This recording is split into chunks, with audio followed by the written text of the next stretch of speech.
Bismillahirrahmanirrahim. Assalamualaikum warahmatullahi wabarakatuh. Kami mahasiswi Poltekkes Kemenkes Kendari, Prodi D3 Keperawatan, tingkat 1D. Kami akan mempresentasikan materi kami yang berjudul Fungsi Kulit dalam Pengaturan Keseimbangan Temperatur atau Sistem Termoregulasi, di mana anggota kelompoknya saya sendiri Helsa Agista, dan saya Berkah Anissa, dan saya Alvina Saranhani. Berikut penjelasannya. Pengertian sistem termoregulasi. Termoregulasi merupakan salah satu hal penting dalam homeostatis. Termoregulasi adalah proses yang melibatkan mekanisme homeostatik yang mempertahankan suhu tubuh dalam kisaran normal yang dicapai dengan mempertahankan keseimbangan antara panas yang dihasilkan dalam tubuh dan panas yang dikeluarkan. Manusia biasanya berada pada lingkungan yang suhunya lebih dingin daripada suhu tubuh mereka. Oleh karena itu, manusia harus terus-menerus menghasilkan panas secara internal untuk mempertahankan suhu tubuhnya. Sistem termoregulasi dikendalikan oleh hipotalamus di otak, yang berfungsi sebagai termostat tubuh.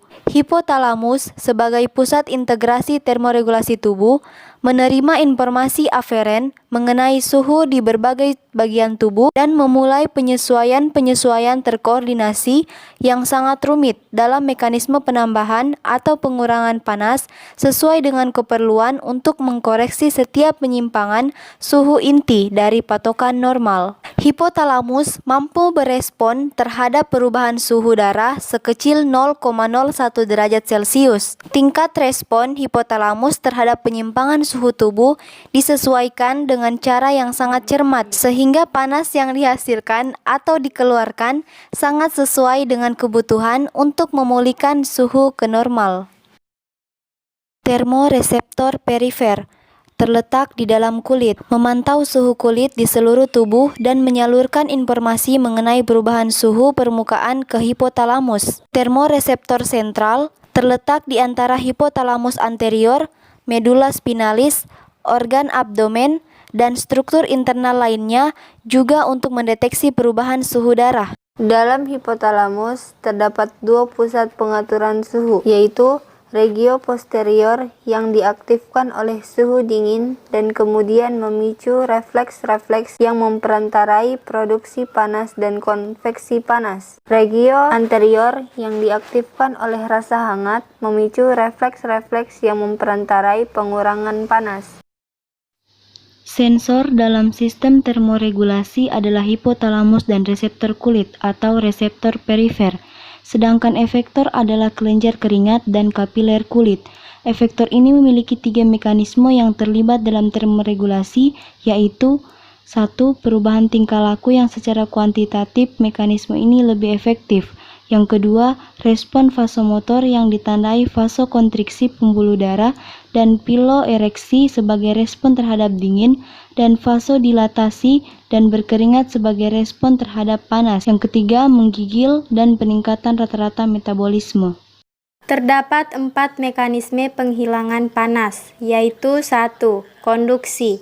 Konduksi ialah pemindahan panas yang dihasilkan dari kontak langsung antara permukaan-permukaan benda. Konduksi terjadi hanya dengan menyentuh atau menghubungkan permukaan-permukaan yang mengandung panas. Setiap benda mempunyai konduktivitas termal atau kemampuan mengalirkan panas tertentu yang akan mempengaruhi panas yang dihantarkan dari sisi yang panas ke sisi yang lebih dingin. Semakin tinggi nilai konduktivitas termal suatu benda, semakin cepat ia mengalirkan panas yang diterima dari satu sisi ke sisi yang lain.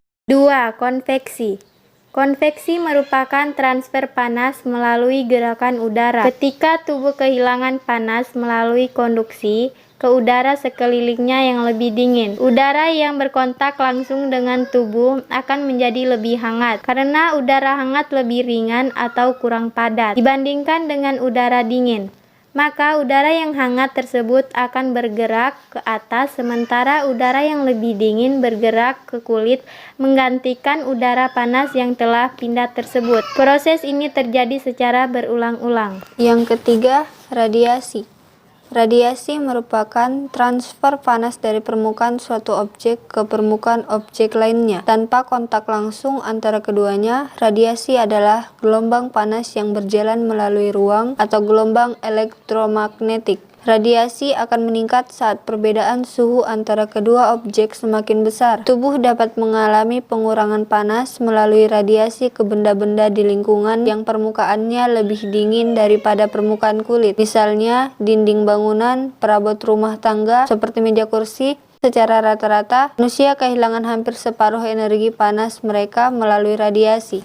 Yang keempat, evaporasi. Evaporasi merupakan penguapan air dari kulit yang dapat memfasilitasi perpindahan panas tubuh, misalnya berkeringat.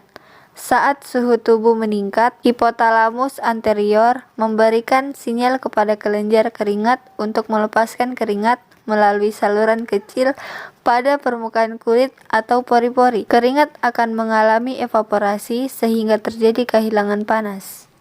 Itulah tadi presentasi dari materi kami. Lebih dan kurangnya mohon dimaafkan. Sekian dan terima kasih. Wassalamualaikum warahmatullahi wabarakatuh.